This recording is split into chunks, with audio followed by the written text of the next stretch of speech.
Ang isa na sinasama ko sa paggawa ng oil ay itong dahon ng alagaw, sapagkat ito ay kung mga parasite, mga uod-uod sa balat, ay ito ay magandang pantanggal.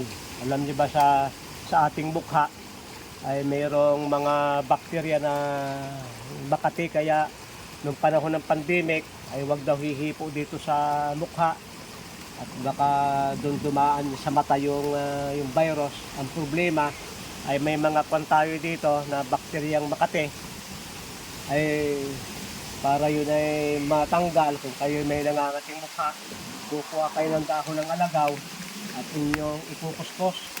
Pero ito ay gagawin ko ng langis, sapagkat mahirap ipadala sa inyo na dahon ng ganito.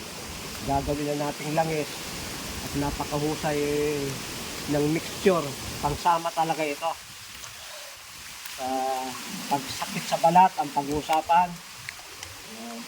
Kung fungus man yan o parasite, hindi natin gagamutin yan ng alagaw. Maraming salamat sa inyong pagsubaybay sa Natural Wellness si Pastor Vito.